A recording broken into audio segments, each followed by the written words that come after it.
Hey guys, in this video I'll talk about probably the most powerful training tactic you could utilize, not just to build muscle, but to sculpt your body like statue.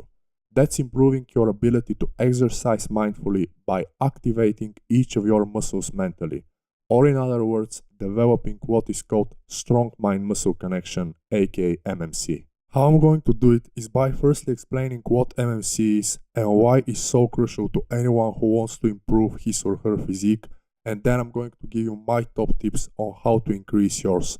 So let's begin.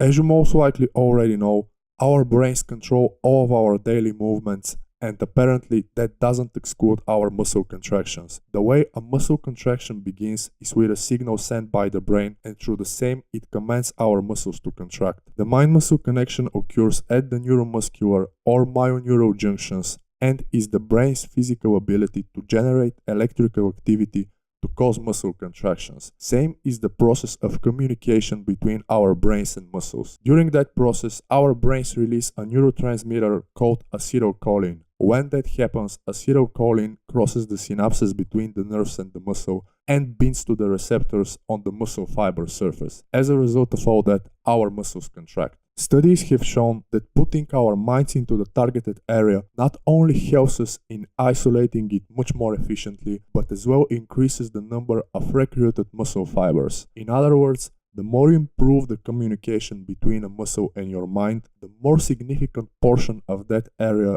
you'll be stimulating when exercising it. You'll be able of engaging more muscle fibers of that specific muscle while keeping the others out of the movement. And as you probably already guessed, that's a sure recipe for better quality contractions, pumps, and killer workouts and gains. Having well-developed mind-muscle connection allows you to more or less control where to grow, therefore manipulate your body's overall proportions. That means you'll be making gains exactly where you want them and not somewhere else. And now let me give you my top tips on how to increase your MMC.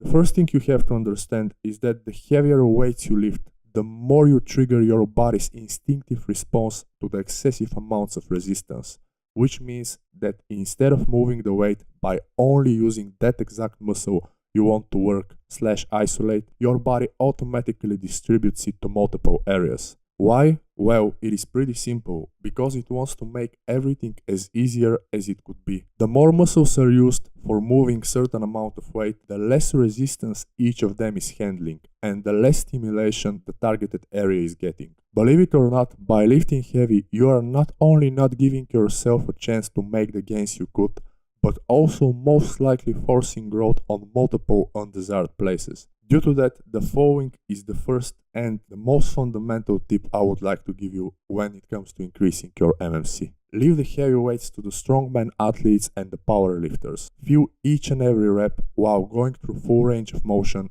and keeping the form proper. Keep constant tension on the muscle while using a weight you can control and not the one that controls you. And now guys, I'll give you the most classic examples of poor MMC and recruitment of muscle fibers in the targeted area. Number 1. Using too much front deltoids and triceps when benching. Number 2. Relying on your glutes/butt and legs when deadlifting for back. Number 3. Using your lower back and glutes to move most of the weight on the squat when your goal is taxing your quads.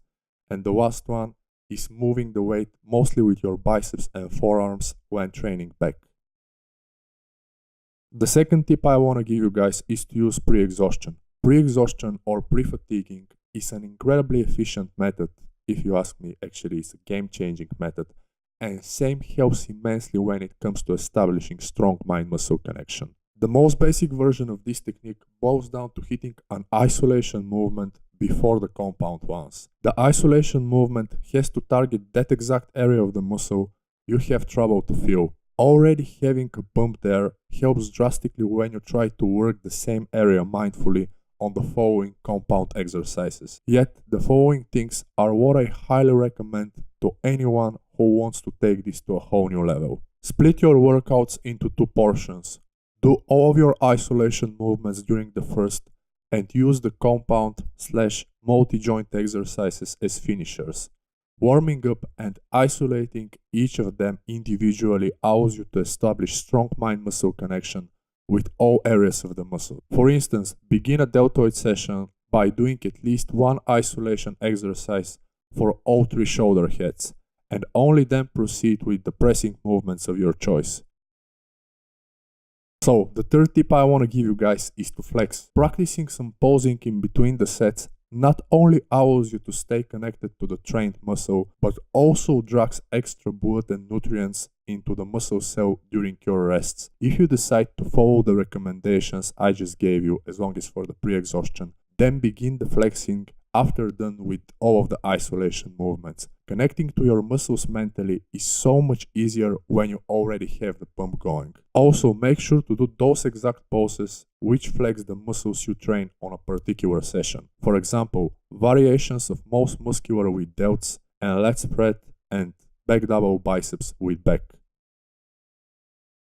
The fourth thing you could do in order to improve your MMC and really feel the targeted area is to perform some slow reps. What that means is making each the positive and the negative parts of the contractions last approximately 4 seconds. If you decide to use that method, then I strongly suggest you to not mistake slow reps for little stops and pauses in between the repetitions or between the concentric and eccentric parts of the contraction. Regardless of how slow the reps are, you should always keep the tempo steady and the tension constant throughout the entire set.